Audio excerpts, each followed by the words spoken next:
Canada has been referred to as a melting pot and is well known for its diverse cultural mosaic, but those born after the Second World War may be surprised to learn that this is a more recent development.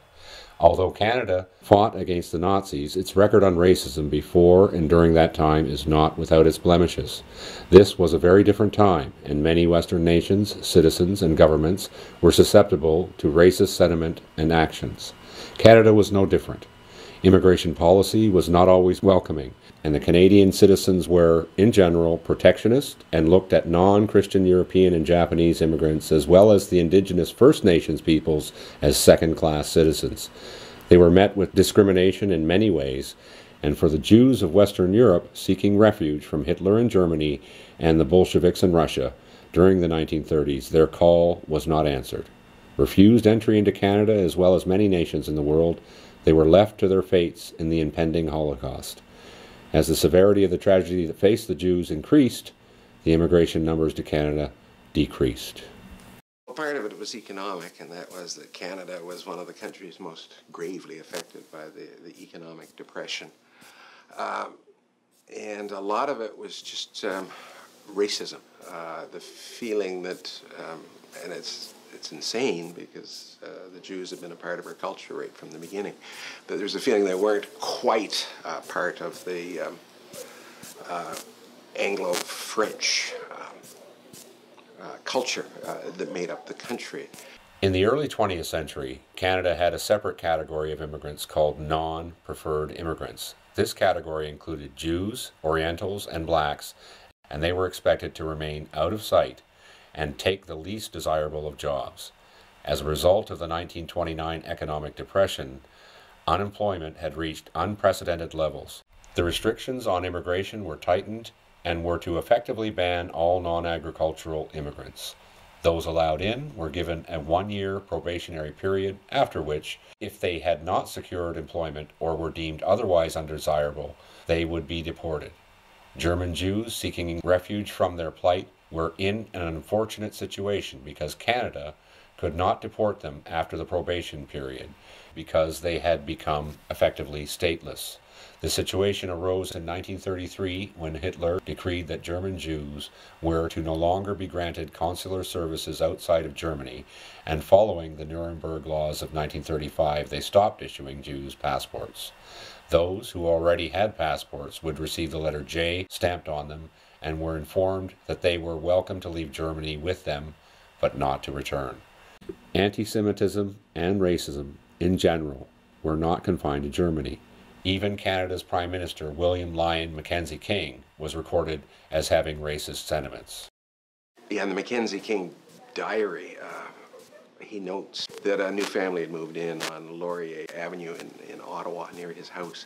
And he said, they seem to be lovely people. And then he adds, but I hope not too many more of them come into the neighborhood. The awful fact is Canada was typical. Terribly typical. There was a strong strain of anti-Semitism in the West. And unfortunately, this is one of the elements that unites French and English culture in Canada. It's a very uncomfortable fact, but not limited to our country. And at the same time, there were enlightened individuals in all of the Western countries, notably among academics who tried to run rescue missions to bring Jewish scholars to find them at least temporary homes in Canadian, American, and British schools. But the Canadian record wasn't nearly as impressive as the United States and Great Britain in this respect. But immigration of Jews was being suppressed at a federal level in Canada. Frederick Charles Blair, Director of Immigration, was charged with creating these post-depression restrictions and ensuring that they were followed. Blair was a known anti-Semite and a staunch bureaucrat who thought Canada was in danger of being, as he put it, flooded with Jews, and for him the term refugee was synonymous with Jew. In 1939, Prime Minister Mackenzie King was under significant pressure to intervene in a specific situation where Jewish refugees were being denied access to Canada. He forwarded the matter to Blair to review the situation. This was the case of the ill-fated MS St. Louis, a ship of approximately 900 Jewish refugees from Germany. They were being refused asylum first from Cuba, then from the U.S., en route back to Europe. Blair's response was that the refugees did not meet the criteria for immigration. Blair also warned that if Canada allowed them in, they would likely be followed by other shiploads. The line must be drawn somewhere. Eventually, the ship sailed back to Europe, and deals were brokered with Britain, France, Belgium, and the Netherlands.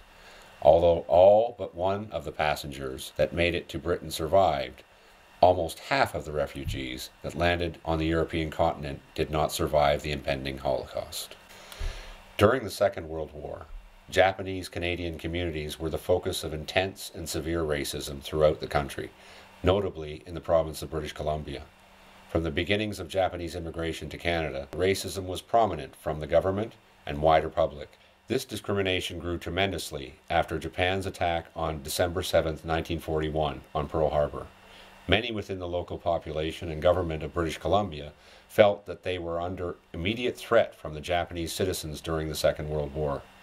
With the Canadian government's declaration of war against the nation of Japan, a policy of forced relocation and detainment was deemed necessary against the Japanese Canadian community of British Columbia. There had been intense not just anti-Japanese, but anti-Oriental feeling in the western provinces. Right from the time there were significant numbers of people from the Far East in the late 19th century. So that one of the formative events in the development of politics and immigration policy in Canada were anti-Japanese riots in Vancouver in 1907. And interestingly enough, the federal official who had the responsibility for trying to clean up that mess was the young William Lyon Mackenzie King. And so the sensitivity of British Columbia was always in the back of his mind. And the ugly fact is that in 1941 and early 1942, the federal government could see no reason to displace the Japanese on the West Coast. But it was feeling in the province that forced it on the government. And I think one of the most effective explanations is that King remembered the intensity of the 1907 riots. And I don't think it's not window dressing when King said he authorized the removal of Japanese from the West Coast in the end to protect them against the virulent anti-Japanese feeling on the West Coast. All peoples of Japanese ancestry were removed from their homes and taken to internment camps. They could only bring what they could carry, around 150 pounds per adult and 75 pounds per child, and therefore many had no choice but to leave important belongings behind. The living conditions in the camps were appalling and dangerous. Letters and mail were censored and restricted, and a key aspect of Japanese culture, higher education, was not available. They were stripped of their rights, classified as enemy aliens, and even by the end of the war, threatened with further discrimination and expulsion. In a final blow, the proceeds from the sale of their goods and possessions would be used to pay for the living expenses of those interned.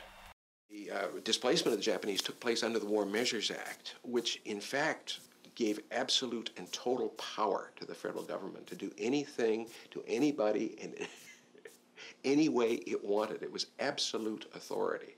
Even during the war, some of the displaced Japanese were beginning to start lawsuits against the government, questioning the justice of what had been done to them. And in Canada, the Crown was supreme. So there's nothing you can do when you have an absolute power, and I'm afraid those are the ugly facts. Another group of people who were treated in a colonial manner were the First Nations. The Aboriginal peoples were in a rather unusual situation in that they were really in a colonial status under the Federal Department of Indian Affairs. They lived largely in segregated communities on reservations, which were removed from the rest of settled Canadians. The marginalization of the First Nations was a contributing factor to the racism that developed towards them. This also hindered the Canadian government's goal of trying to assimilate them into more advanced Euro-Canadian cultural values and social norms, to remove their cultural uniqueness. First Nation support during the Second World War was appreciated by the larger Canadian population and offered an opportunity to prove their worth and remove some of the racism that existed. However, During the course of the Second World War, the Canadian government enacted conscription, which they disliked because they believed there were already ample First Nation volunteers.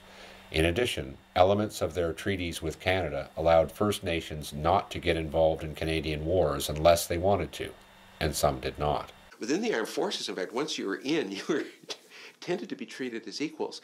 The problem was everything was filtered through the Department of Indian Affairs. And that put the Aboriginal population at a double disadvantage. First, they were, at least the reserve population, was scattered in well, they're still isolated communities, so they aren't getting full information. And then, especially after the war, this meant that with veterans' benefits, the veterans' benefits were administered through Indian Affairs in remote communities that had almost no communications, so that the Aboriginal people did not know what their rights were, what they were entitled to. So the special problems that faced the Aboriginals was the fact they were really in a colonial existence within the Canadian state. After the war, the First Nations felt like their efforts had gone unnoticed, and they did not fully understand their rights and what they were entitled to as veterans of the war. Meanwhile, the discrimination against them persisted. As a result of their eventual efforts, the First Nations did get recognition and compensation, but not until 2008.